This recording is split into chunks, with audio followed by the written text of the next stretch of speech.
Hay historias que traspasan los límites de la fe, la ciencia y la razón. Entre todas ellas, existe una que se convirtió en leyenda. Una historia real que inspiró una de las películas más aterradoras del siglo XX, El Exorcista. Pero detrás de la ficción hubo un hombre, un rostro y un infierno que fue demasiado real. Esta es la historia de Roland Goe, el niño que, según testigos, fue poseído por una fuerza que no era de este mundo. A finales de la década de 1940, en Maryland, Estados Unidos, vivía una familia común, los Mannheim, apellido cambiado por la iglesia para proteger su identidad. El hijo único, conocido como Roland, era un niño reservado, inteligente, pero solitario. Su compañía más cercana era su tía Harriet, una mujer aficionada al espiritismo y a prácticas ocultas. Harriet le enseñó al pequeño Roland a usar una tabla Ouija.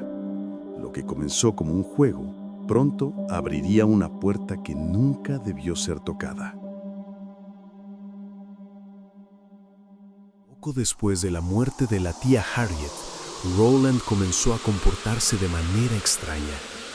La familia escuchaba pasos por la casa, golpes en las paredes, muebles que se movían por sí solos. En su habitación, el aire se volvía helado y una fuerza invisible parecía concentrarse sobre él.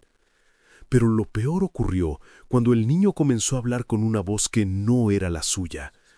Testigos afirmaron que una palabra resonaba entre susurros en la oscuridad. Harriet. La madre, aterrorizada, acudió a su pastor luterano, el reverendo Luther Scholz, quien presenció los primeros signos del fenómeno. Mientras rezaba por el muchacho, una pesada mesa se deslizó sola a través de la habitación. La Biblia cayó al suelo y Roland emitió un gruñido inhumano. Convencido de que se trataba de una posesión, el pastor recomendó contactar a la Iglesia Católica. Fue entonces cuando entró en escena el padre Edward Hughes, un sacerdote del cercano condado de Maryland. Hughes comenzó un exorcismo preliminar en el Hospital Universitario de Georgetown. Pero aquella sesión terminó en tragedia. Según registros, Roland logró liberarse de las correas de su cama, arrancando un pedazo de metal con fuerza inhumana, e hirió gravemente al sacerdote en el brazo. El ritual fue suspendido de inmediato. Nadie podía negar lo que habían visto, y sin embargo, lo peor apenas comenzaba. La familia decidió mudarse a St. Louis, Missouri, esperando escapar de la pesadilla. Pero en la nueva casa, los fenómenos se intensificaron. Los muebles se agitaban violentamente, crucifijos caían al suelo, y las paredes parecían sangrar con palabras que se formaban solas sobre el cuerpo del niño. Fue entonces cuando el padre William Bowdern, junto con los sacerdotes Raymond Bishop y Walter Halloran, iniciaron el exorcismo oficial.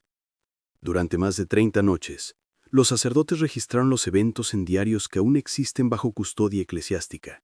En sus notas, describen cómo el cuerpo de Roland se arqueaba en formas imposibles, cómo objetos religiosos se lanzaban contra las paredes y cómo el niño hablaba en latín, una lengua que jamás había aprendido. A veces una voz múltiple emergía de su interior, gritaba insultos, maldiciones y afirmaba ser legión. Los sacerdotes rezaban día y noche, mientras el muchacho parecía consumirse. Los registros indican que durante los ataques, su cama se elevaba del suelo y las palabras infernal y hell aparecían marcadas en su piel. El 18 de abril de 1949, en el hospital de St. Louis, comenzó el ritual final. Esa noche, Roland gritó con una furia indescriptible. Los testigos relataron que las luces se apagaron y un rugido llenó la habitación. El padre Baudron, sosteniendo el crucifijo, gritó: «San Miguel Arcángel, defiéndenos en la batalla». Fue entonces cuando una voz profunda salió del niño, diciendo: «Él se ha ido». Después de un último grito, Roland cayó al suelo, inconsciente. En ese instante la habitación se iluminó con una luz blanca y un silencio absoluto lo cubrió todo. El demonio, o lo que fuera aquella entidad, se había marchado. Días después, Roland despertó sin recordar nada de lo ocurrido. Su cuerpo estaba limpio, sin heridas, sin marcas. Los fenómenos cesaron para siempre. La iglesia declaró oficialmente el caso cerrado.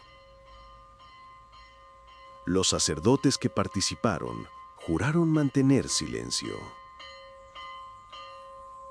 Décadas más tarde, los registros del exorcismo fueron parcialmente revelados, confirmando los nombres, fechas y testimonios. Roland Doe, el niño detrás del mito, creció, cambió de nombre y vivió una vida normal, evitando siempre hablar de aquel oscuro capítulo. Se dice que jamás volvió a practicar nada relacionado con el ocultismo. Lo que realmente ocurrió en esa habitación sigue siendo un misterio. Algunos afirman que fue un caso psiquiátrico extremo. Otros, que fue una auténtica posesión demoníaca. Lo cierto es que el horror vivido por aquel niño dio origen a una de las historias más perturbadoras de todos los tiempos. Y nos recuerda que quizás hay puertas que jamás deben abrirse. Porque a veces, lo que invocas también te responde.